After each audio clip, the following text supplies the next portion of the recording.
God rest ye merry listener, let nothing you dismay. A story of great silliness we tell upon this day, with ghosts and barrels full of stuff and jokes so bad they're great. Brain jam is fucking up Christmas, fucking Christmas. Oh, brain jam is fucking up Christmas.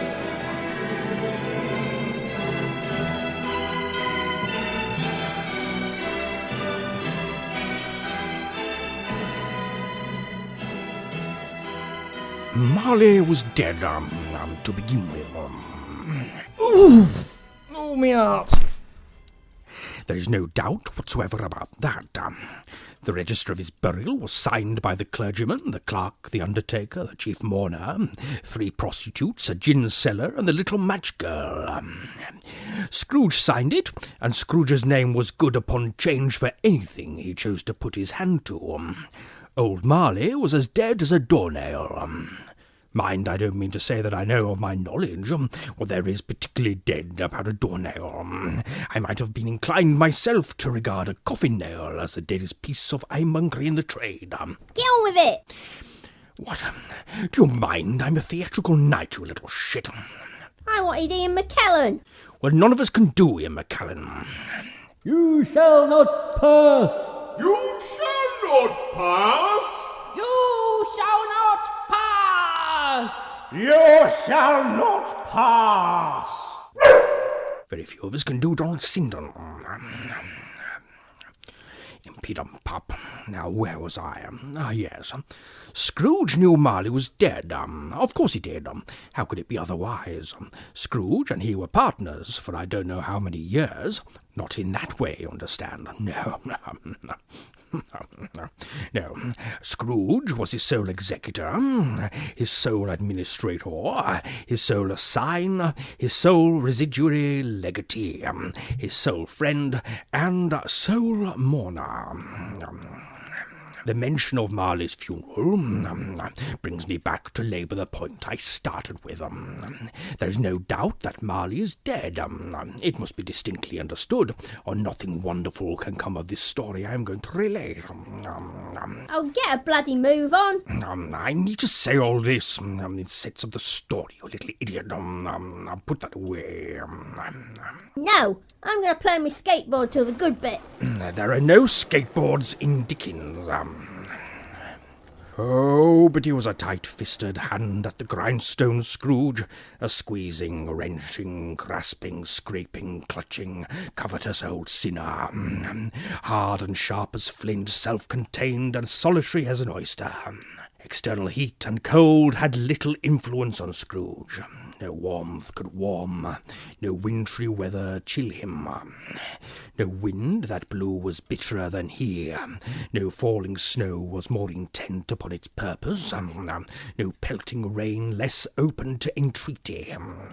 Nobody ever stopped him in the street to say with gladsome looks, "My dear Scrooge, how are you? When will you come to see me?" No beggars implored him to bestow a trifle. No children asked him what it was o'clock. No man or woman ever once in all his life inquired the way to such and such a place of Scrooge. But what did Scrooge care? It was the very thing he liked, to edge his way along the crowded paths of life, warning all human sympathy to keep its distance, was what the knowing ones call the dog's bollocks to Scrooge. Once upon a time, of all the good days in the year, on Christmas Eve, old Scrooge sat busy in his counting-house. It was cold, bleak, biting weather, foggy and all. The door of Scrooge's counting-house was open that he might keep his eye on his clerk, who in a dismal little cell beyond was copying letters. Scrooge had a very small fire, but the clerk's fire had been replaced with a nice sculpture of a witch's tit, just for a laugh. I'm basically trying to point out that Scrooge was a cunt. Did I mention that Marley's dead? Good, right. Well, that's the scene set. I'm off to the pub. A Merry Christmas, Uncle. God save you. Blah! Humbug! Christmas a humbug, Uncle? You don't mean that, I'm sure. I bloody do. Merry Christmas. What reason have you to be merry? You're poor enough. What reason have you to be dismal? You're rich enough. Bah! Don't be cross, Uncle. What else can I be when I live in such a world of fools as this? Merry Christmas? Out upon Merry Christmas. What's Christmas to you but a time for paying bills without money? For finding yourself a year older but not an hour richer? If I could work my will, every idiot who goes about with Merry Christmas on his lips should be boiled with his own pudding and buried with a stake of holly through his heart and a roast chestnut up his jacksie. Uncle! Nephew, keep Christmas in your own way and let me keep it in mine. Keep it? But you don't keep it. Let me leave it alone then, for much good it has ever done you. There are many things from which I might have derived good and by which I have not profited, I dare say. But I'm sure I've always thought of Christmas time when it has come round as a good time, the only time I know of in the long calendar of the year when men and women seem by one consent to open their shut-up hearts freely and to think of people below them as if they really were fellow passengers to the grave. And therefore, Uncle, though it has never put a scrap of gold or silver in my pocket, I believe that it has done me good and will do me good, and I say, God bless it.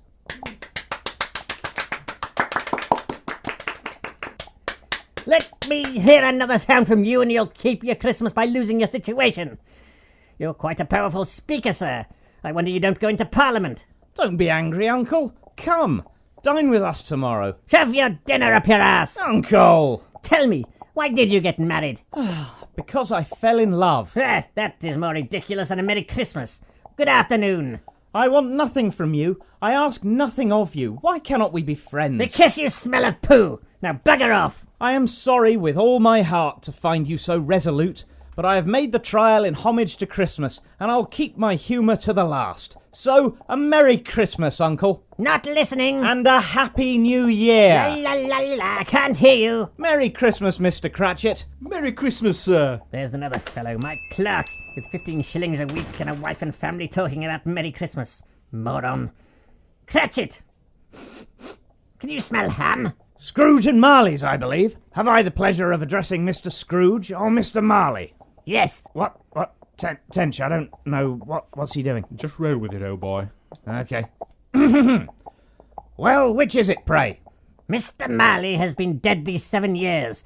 Were you not listening? We have no doubt his liberality is well represented by his surviving partner. Horse tits! At this festive season of the year, Mr. Scrooge, it is more than usually desirable that we should make some slight provision for the poor and destitute, who suffer greatly at the present time. Many thousands are in want of common necessaries. Hundreds of thousands are in want of common comforts, sir. Are there no prisons? Plenty of prisons, sir. And the union workhouses? Are they still in operation? They are. Still, I wish I could say that they were not. The treadmill and the poor law are in full vigour then. Both very busy, sir. I'm glad to hear it. Tread carefully, Tench. We've got a Daily Mail reader here. Under the impression that they scarcely furnish Christian cheer of mind or body to the multitude, a few of us are endeavouring to raise a fund to buy the poor some meat and drink and means of warmth. We chose this time because it is a time of all others when want is keenly felt and abundance rejoices. What shall I put you down for? Nothing. I'm sorry? Nothing. Zip, squat, zilch, the middle of a fucking donut. You want to give them jam? I wish to be left alone, since you ask, gentlemen. That is my answer. I help to support the establishments I have mentioned. Those who are badly off must go there. Many can't go there. Many would rather die. If they would rather die, they had better do it and decrease the surplus population. It is not my business. Ah, but it might be. It is enough for a man to understand his own business and not to interfere with other people's. Mine occupies me constantly. Good afternoon, gentlemen. I say, what a rude fellow. No class, Tench. No class. Oh, bugger off, you festive bastard. Right, let's lock up Cratchit. I need to pop to the second-hand tea shop. Yes, Mr. Scrooge. You'll want all day tomorrow, I suppose? If quite convenient, sir. It is not convenient, and it is not fair. If I was to stop half a crown for it, you'd think yourself ill-used, I'll be bound. It is usual. And yet you don't think me ill-used when I pay a day's wages for no work. It is only once a year, sir. Poor excuse for picking a man's pocket every 25th of December. But I suppose you must have the whole day. Be here all the earlier next morning. Yes, sir. 24 hours earlier. What? Oh, sir! Oh, very well. Have the day off. I will, sir. Thank you, and a merry... What? Good evening to you, sir. Yes, right. Now, time to get myself some nice used tea.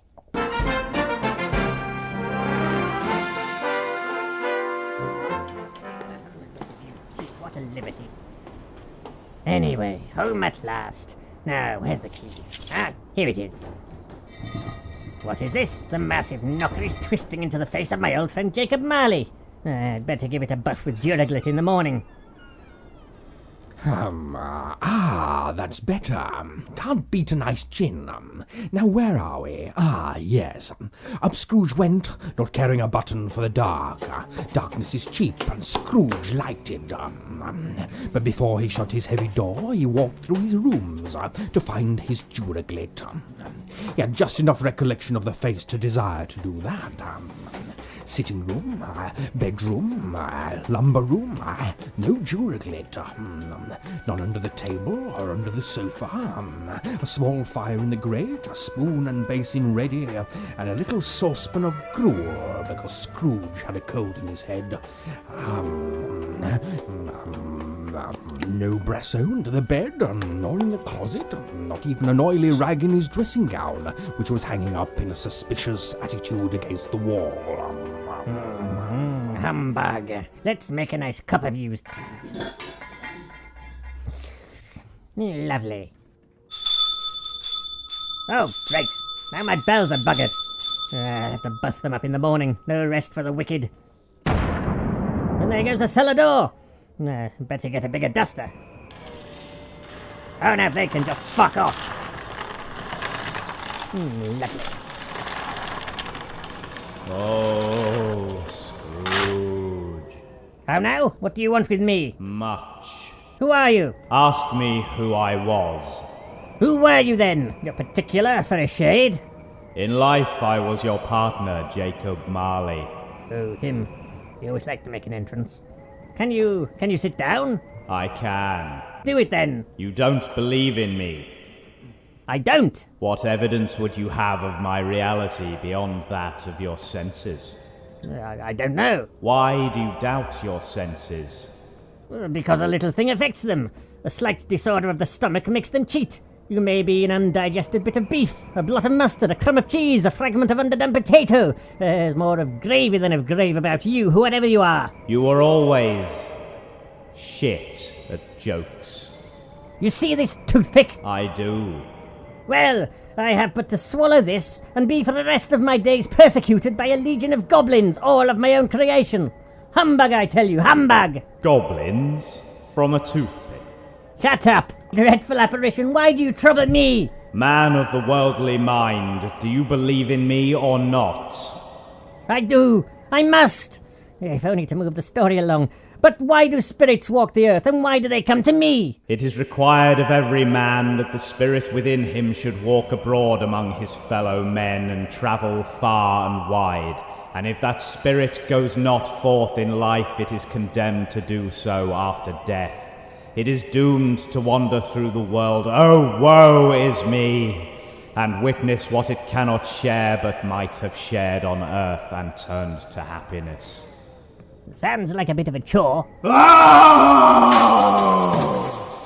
You are fettered. Tell me why. I wear the chain I forged in life. I made it link by link and yard by yard. I girded it on of my own free will, and of my own free will I wore it. Would you know the weight and length of the strong coil you bear yourself? It was full, as heavy, and as long as this 7 Christmas Eves ago. You have laboured on it long since. Oh, Jacob Marley, tell me more. Speak comfort to me, Jacob. I have none to give, nor can I tell you what I would. A very little more is all permitted to me. I cannot rest, I cannot stay, I cannot linger anywhere. In life my spirit never roved beyond the narrow limits of our money-changing hole. Weary journeys lie now before me. No rest, no peace, incessant torture of remorse. You go by megabus? I travel incessantly on the wings of the wind. Not megabus then. Oh, captive bound and double-ironed, not to know that no space of regret can make amends for one life's opportunity missed. Yet such was I.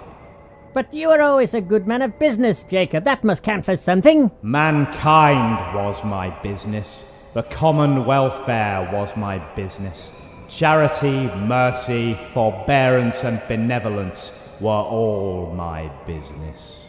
Not much profit in those. Still you don't comprehend! Why did I walk through crowds of fellow beings with my eyes turned down and never raise them to that blessed star which led the wise men to a poor abode? Were there no poor homes to which its light would have conducted me? You were generally conducted to Madam Tuttle's house of Quim. Alas, that does not count as spreading Christian spirit of charity. Bugger. Hear me, my time is nearly gone. I will, but don't be hard upon me, don't be flowery, Jacob, pray. How it is that I appear before you in a shape that you can see, I may not tell. I have sat invisible beside you many and many a day. What, even when I was... Yep. Shit. That is no light part of my penance. I am here tonight to warn you that you have yet a chance and hope of escaping my fate. A chance and hope of my procuring Ebenezer and keeping your eyesight. You were always a good friend to me, thank ye. You will be haunted by 3 spirits with barrels. Is that the chance and hope you mentioned, Jacob? It is. I think I'd rather not. Without their visits, you cannot hope to shun the path I tread. Expect the first tomorrow when the bell tolls 1. 1 a.m. or 1 p.m.? A.m. Just because most people would call that tonight. Expect the second on the next night. Better. At the same hour. The third upon the next night when the last stroke of 12 has ceased to vibrate. Look to see me no more, and look that, for your own sake, you remember what has passed between us. The apparition walked backwards from him, and at every step it took, the window raised itself a little, so that when the spectre reached it, it was wide open. It beckoned Scrooge to approach, which he did. When they were within 2 paces of each other, Marley's ghost held up its hand, warning him to come no nearer. Scrooge stopped, not so much in obedience as in surprise and fear, for on the raising of the hand he became sensible of confused noises in the air, incoherent sounds of lamentation and regret, wailings inexpressibly sorrowful and self-accusatory. Kicking out time, I hear. Idiot. The spectre, after listening for a moment, joined in the mournful dirge, and floated out upon the bleak, dark night. Scrooge followed to the window. Desperate in his curiosity, he looked out. The air was filled with phantoms, wandering hither and thither in restless haste, and moaning as they went. Every one of them wore chains like Marley's ghost. Many had been personally known to Scrooge in their lives. The misery with them was all, clearly that they sought to interfere for good in human matters, and had lost that power forever. Slowly their spirit voices faded, and the night became as it had been when he walked home. Scrooge closed the window and examined the door by which the ghost had entered. It was double locked, as he had locked it with his own hands, and the bolts were undisturbed. He tried to say humbug, but it stopped at the first syllable, and being, from the emotions he had undergone, or the fatigues of the day, or his glimpses of the invisible world, or the dull conversation of the ghost, or the lateness of the hour, he was much in need of repose, so went straight to bed without undressing, and fell asleep upon the instant.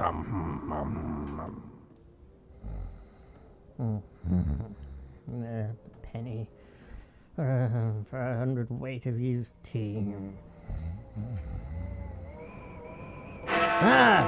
I must have dozed off. That must have been the 1/4 midnight bell which so rudely awakened me. 1/2. 1/4 to it.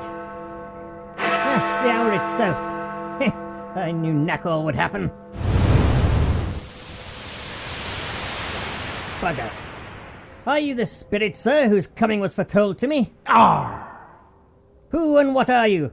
And what is that barrel on your head? This be a saltfish barrel, and I be the ghost of Christmas past. Long past? No, your past. My past? Aye, it's not difficult. Forgive me, spirit, but the smell of fish is very pungent. Would you mind placing the lid upon your barrel? What? Ye would so soon waft away with worldly hands the smell I give? Is it not enough that you are one of those whose passions made this barrel and forced me through whole trains of years to wear it low upon my brow? What? I'm so sorry, spirit. I had not intended to offend you. See, I shall place this peg upon my nose. What business brings you to my chamber? Your welfare. Well, I am very much obliged, but a night of unbroken rest would have been more conducive to that end. Shiver me timbers, your reclamation then. Take heed, rise and walk with me. I'm not going out of the window. I am mortal and liable to splat.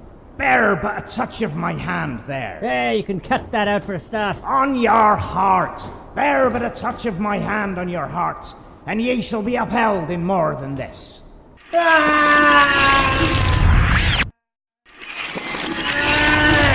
Shit! Do ye recognise where we are? Good heaven! I was bred in this place. I was a boy here. Your lip is trembling, ye lily-livered whelp. And what is that upon your cheek? It is nothing but a pimple. You recollect the way? Remember it? I could walk it blindfold. Strange to have forgotten it for so many years. Let us go on. Why? There's old Toothless Mary. She gave me the best blowy I ever had. Mary, Mary, Mary, Mary, Mary, Mary! She can't hear you. These are but shadows of the things that have been. They have no consciousness of us. We are at the school. Who is that young man all alone? Why, that is me, spirit. I was often alone at Christmas. It gave me time to do some extra, work. Yes, work. Oh, I was so... Poor boy. I wish, but it is too late now. What be the matter? Nothing. There was a boy singing a Christmas carol at my door last night. I should have liked to have shouted less harshly at him. Come, let us see another Christmas. Oh,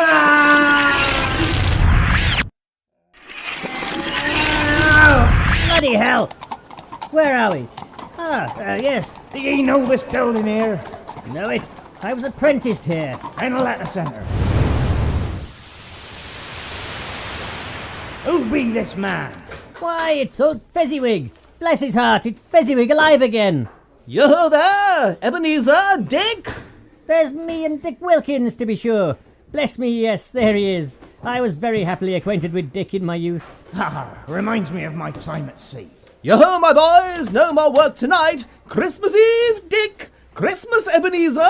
But, sir, there are a great many accounts to go over. Not tonight, Ebenezer. Let's have the shutters up before a man can say Jack Robinson. Hilly-ho, clear away, my lads, and let's have lots of room here. Hilly-ho, Dick. Oh, cheer up, Ebenezer. Come, fiddlers, play us a jig. Look at old Fezziwig go. I'd forgotten what a drunken old sod he was. Mrs. Fezziwig?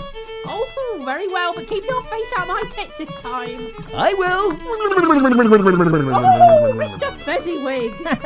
Typical Fezziwig. He dove into his wife's jubbies like this every Christmas, silly fool. A small matter to make these folks so merry. Small, have you seen him? Listen to those clerks in the corner. Focus on them and listen. Let's drink to Mr. Fezziwig, the finest man in all England. Yes, indeed. No finer man ever trod the streets of this capital. Cheers! Why is this? He has spent but a few doubloons of your mortal money. 3 or 4, perhaps. Is that so much that he deserves this praise? It isn't that, spirit. He has the power to render us happy or unhappy, to make our service light or burdensome, a pleasure or a toil. The happiness he gives is quite as great as if it cost a fortune. My time grows short. Quick!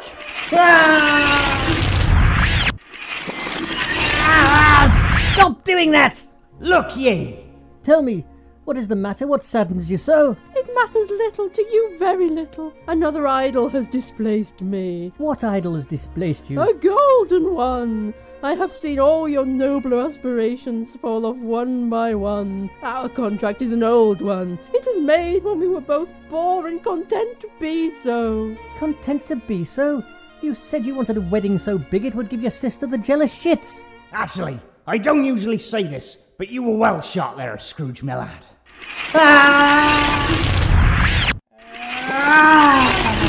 Leave me. Haunt me no longer. Arr! And put the lid back on that barrel here. Here, I'll do it for you. Thank God.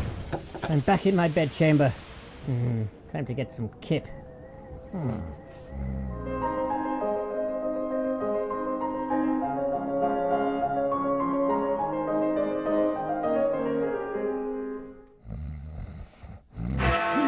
Reduced to a penny. Awaking in the middle of a prodigiously tough snore, and sitting up in bed to get his thoughts together, Scrooge had no occasion to be told that the bell was again upon the stroke of 1. He felt that he was restored to consciousness in the right nick of time, for the especial purpose of holding a conference with the second messenger, dispatched to him through Jacob Marley's intervention.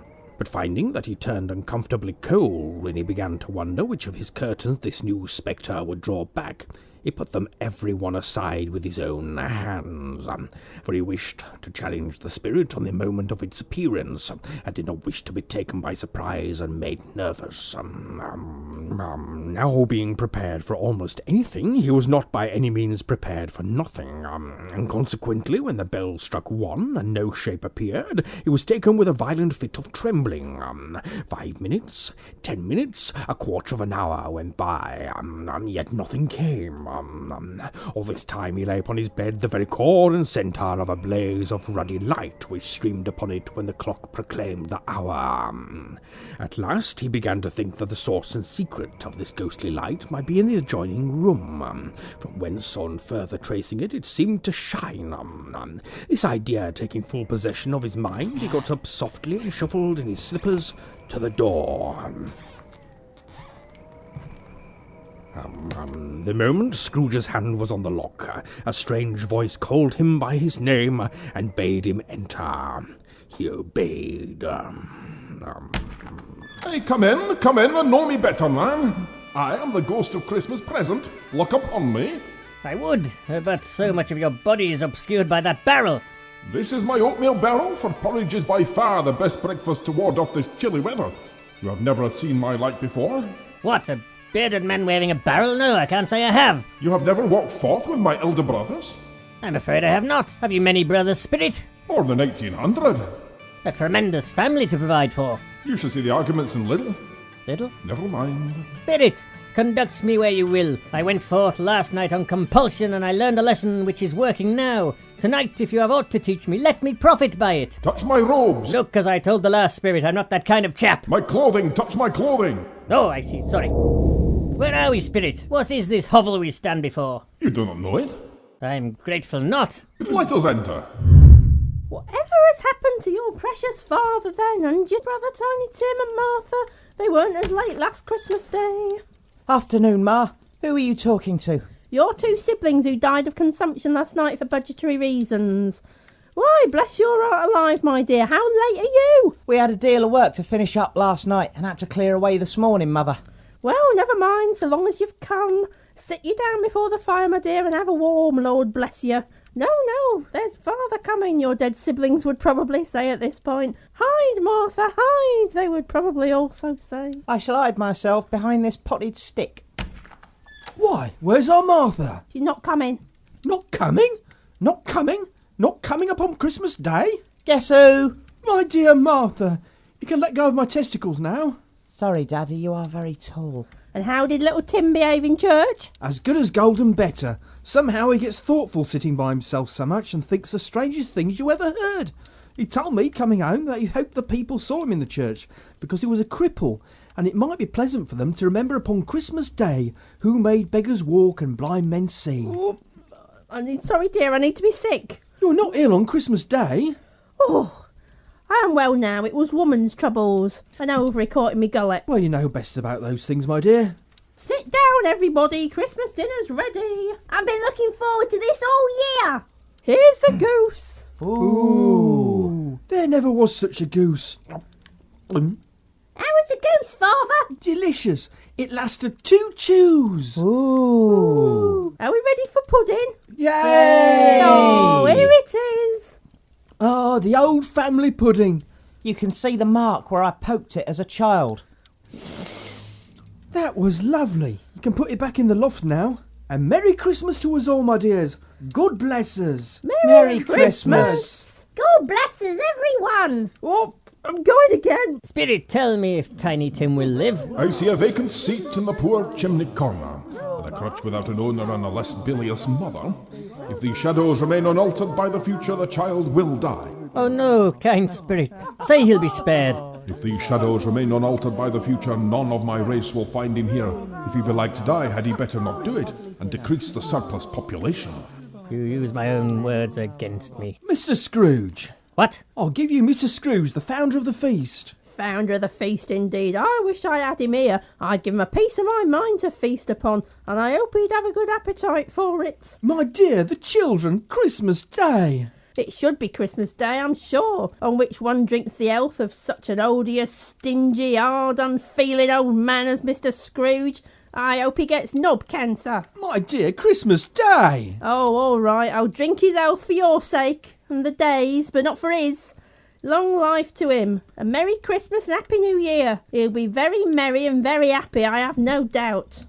Lovely gin, Mum. Come on, this is too depressing. Let's have a look at our middle-class household. He said that Christmas was a humbug, as I live. He believed it too. More shame for him, Fred. He's a comical old fellow, that's the truth, and not so pleasant as he might be. However, his offences carry their own punishment, and I have nothing to say against him. I'm sure he is very rich. At least you always tell me so. Fucking minted! But his wealth is of no use to him. He don't do any good with it. He don't make himself comfortable with it. He hasn't the satisfaction of thinking, that he's ever going to benefit us with it. I have no patience with him. Oh, I have. I'm sorry for him, silly old sod, who suffers by his ill whims. Himself always. Here he takes it into his head to dislike us, and he won't come and dine with us. What's the consequence? He don't lose much of a dinner. Indeed, I think he loses a very good dinner. Well, I'm very glad to hear it, because I haven't great faith in these young housekeepers. What do you say, Topper? Well, Fred, I say ding dong. Your wife certainly has a lovely pair on her. Well, I'll just cover those up with a napkin. Do go on, Fred. I was only going to say that the consequence of his taking a dislike to us and not making merry with us is, as I think, that he loses some pleasant moments which could do him no harm. I'm sure he loses pleasanter companions than he can find in his own thoughts, either in his mouldy old office or his dusty chambers. How about a game? Oh, yes, a game. I love a game. We must be going. 1/2 hour, Spirit, just one. A riddle, then. What is old and mean and rhymes with have a squeeze a spooge? Ooh, I know this. It's the infamous Whitechapel whore, Amelia Rouge. I found it out. I know what it is, Fred. I know what it is. What is it? It's your Uncle Ebenezer Scrooge. What an old cunt. Oh, but Merry Christmas and a Happy New Year to the old man, whatever he is. He wouldn't take it from me, but he may have it nonetheless, so screw him. Uncle Scrooge. Where are we, Spirit? At the end of my bet, Spirit, you grow old. A spirit's life's so short. my life upon this globe is very brief. It ends tonight. Tonight. Tonight at midnight, hark, the time is drawing near. Forgive me if I'm not justified in what I ask, but I see something strange in not belonging to yourself protruding from your skirt. Is it a foot or a claw? It might be a claw for the flesh that there is upon it. Look here.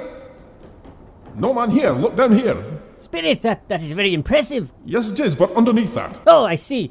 It's a young boy and girl. I say, Spirit, this is all getting a bit savvily. These are mans. They cling to me, appealing from their fathers. This boy is ignorance, this girl is want. Chavs, then. Beware them both, and all of their degree, but most of all beware this boy, for on his brow I see that written which is doom. I think it's a self-done tattoo. Ugh, have they no refuge or resource? Are there no prisons? Are there no workhouses? Ah, well, Come back when you can stop a bit. Nice bloke, I thought.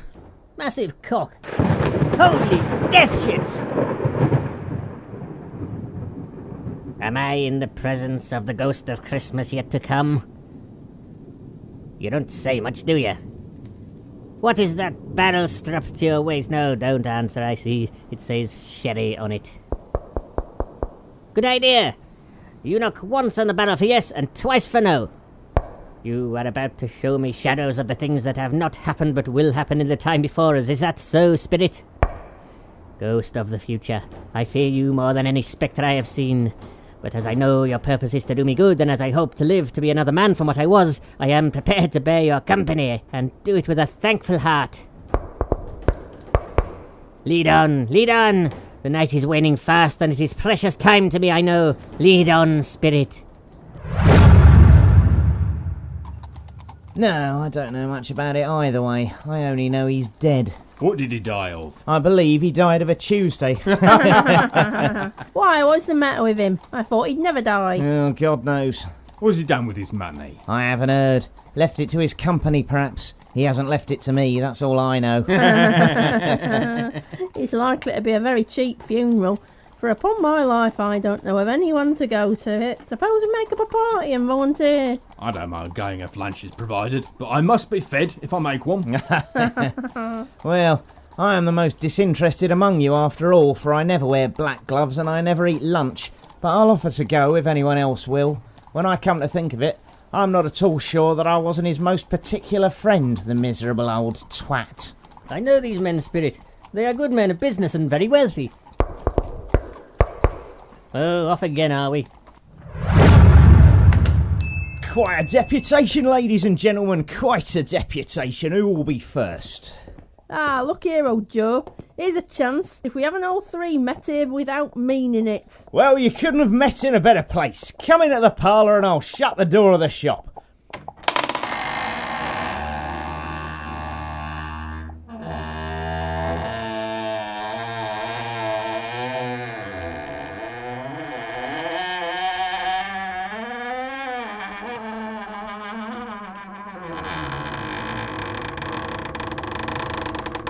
Ah, how it squeaks. There ain't such a rusty sound effect in all the places that, I believe.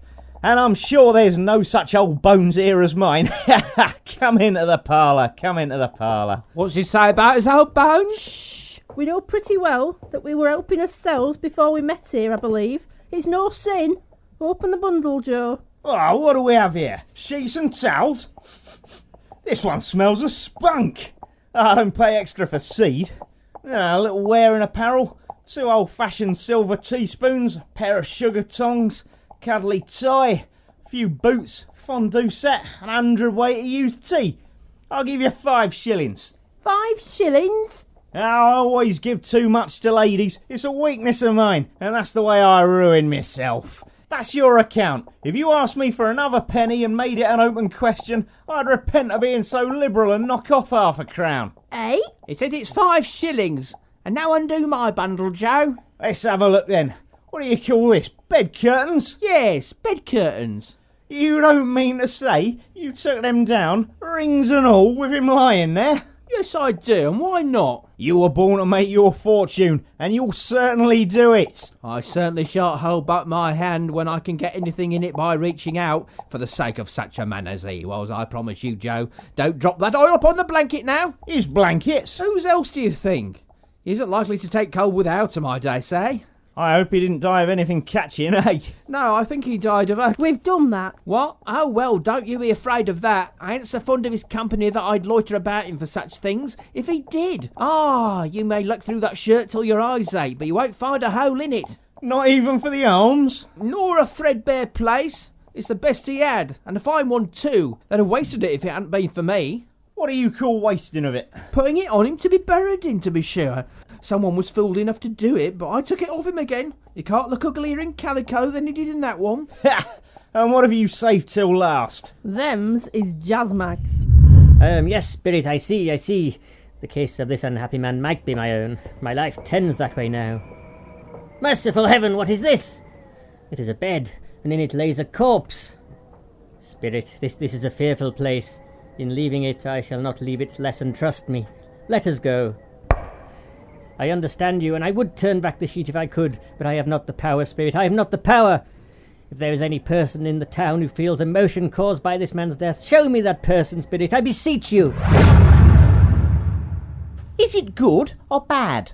Well, it's never as good when the shine's gone off it. You know that, my dear. I'm thinking about bringing in some rubber devices to spice things up. I mean, you're meeting with Mr. Scrooge. Oh, I see. Bad. We are quite ruined. No, there is hope yet, Caroline. Well, I'm not going back on the game if that's your plan. No, dear, your leathery fish trumpet is safe. You see, he's dead. Dead? But that's the best news I've had since my rickets turned out to be an overly heavy haircut. Break out the gin. Yay! Well, that's not exactly what I had in mind. Let me see some tenderness connected with the death, or that dark chamber spirit which we left just now will be forever present to me. Can you see your father? No, but I think he's walked a little slower than he used to these last few evenings. Oh, why do you think that is? Because Tiny Tim died. Oh, yeah, I forgot. Still, at least I'm being sick a little less often. Well, there is that. Hello, Father. How was the pauper's grave? I wish you could have gone. It would have done you good to see how green a place it is. But you'll see it often. Oh, yes, you'll see it very often. You see, I promised him that I would walk there on a Sunday. My poor little child. Shag? Go on, then. See yourself out, Martha. Poor tiny twat. Poor Tiny Tim. Spectre, something informs me that our parting moment is at hand. I know it, but I know not how. Tell me what man whom we saw lying dead. A grave? Before I draw nearer to that stone to which you point, answer me one question. Are these the shadow of the things that will be, or rather the shadows of the things that may be only? Men's courses will foreshadow certain ends, to which, if persevered in, they must lead. But if the courses be departed from, the ends will change. Say it is thus with what you show me. Am I that man who lay upon the bed? There's a name on the stone, obscured by snow. Let me brush it away. Ebenezer Scrooge. No, no, Spirit, no. Spirit, hear me. I am not the man I was. I will not be the man I must have been but for this intercourse. Why show me this if I am past all hope? Good Spirit, your nature intercedes for me and pities me. Assure me that I may yet change these shadows you have shown me by an altered life. I will honour Christmas in my heart and try to keep it all a year. I will live in the past, present and future. The spirits of all three shall strive within me. I will not shut out the lessons that they teach. Oh, tell me I may sponge away the writing on the stone. Spirit!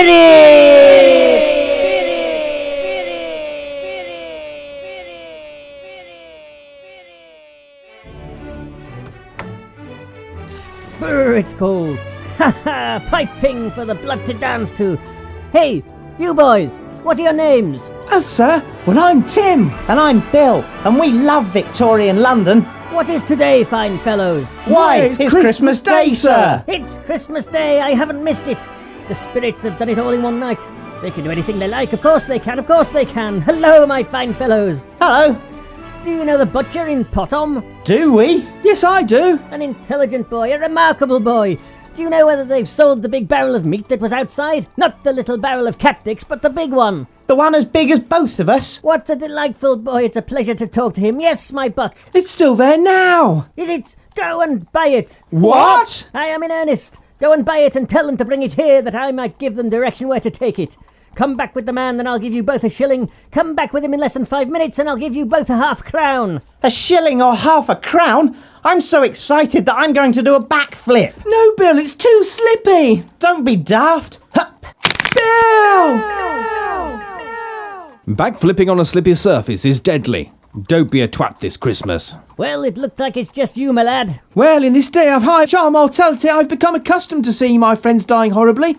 The more money for me, anyway. Yay! I'll send it to Bob Cratchit's. He shan't know who sends it. It's twice the size of Tiny Tim. Ha! The knocker. I scarcely ever looked at it before. What an honest expression it has on its face. It's a wonderful knocker. How I love knockers. Here's the meat barrel. Hello! Woohoo! How are you? Merry Christmas! Mr. Scrooge? Lordy, the lad said it was you, but I didn't believe him. Here's your barrel of meat. Please take it to this address in Camden Town. What? Why, of course, it's impossible to carry that to Camden Town. You must have a cab. Where's my money? Here it is, lad, and here's £1 to bury your friend. Now I must put on my trousers and go out into the world.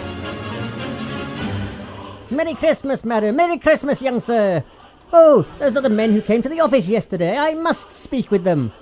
My dear sirs, how do you do? I hope you succeeded yesterday. It was very kind of you. And Merry Christmas to you, sirs. Oh, it's you. Mr. Scrooge? Yes, that is my name, and I fear it may not be pleasant to you. Allow me to ask your pardon, and allow me to whisper in your ear. Lord bless me. My dear Scrooge, are you serious? If you please, a great many back payments are included in it, I assure you. Will you do me that favour? My dear sir, I don't know what to say to such munificence. What did he say? He said... Mr. Scrooge! Don't say anything, please. Come and see me. Will you come and see me? I will. Thank you. I am much obliged to you. I thank you 50 times. Bless you. Before you go, I have a theatrical production requiring Good funds. day. Philistine! Ah, here I am. Good morning, sir. Is your master at home, my dear? Yes, sir. Where is he, my love? He's in the dining room, sir, along with the mistress. I'll show you upstairs, if you please. Thank you. He knows me. I'll go in here, my dear. And I said, if I shove it in any deeper, I'll be kissing it. Fred! Why, bless my soul, who's that? It's I, your Uncle Scrooge. I have come to dinner. Will you let me in, Fred? Let you in? Sit at the end of the table, my dearest uncle.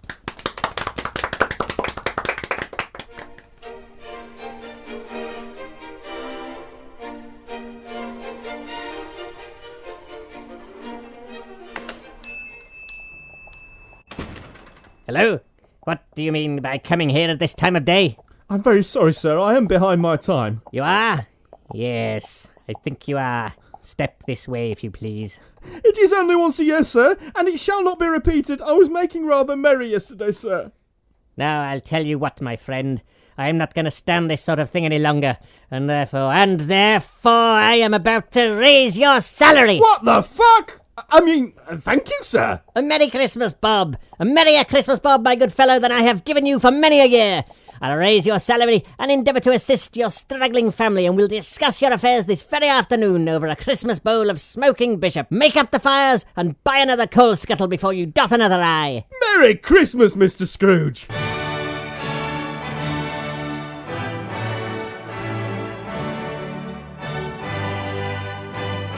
Scrooge was better than his word. He did it all and infinitely more, and to Tiny Tim, who did not die, sadly, he was a second father. He became as good a friend, as good a master, and as good a man as the old city knew. Some people laughed to see the alteration in him, but he let them laugh, for he was still rich and didn't give a shit. His own heart laughed, and that was quite enough for him. It was always said of him that he knew how to keep Christmas well, if any man alive possessed the knowledge. May that be truly said of us and all of us. And so, as Tiny Tim observed, God bless us, everyone. Here I go again. That was the Brain Jam Christmas special, featuring the mouths of Tom Stringfellow, Andrew Wilson, Lisa Goddard and Martin Wolfenden. A Christmas Carol was ruined by Martin Wolfenden and Tom Stringfellow, with additional ruination by the cast. Merry Christmas!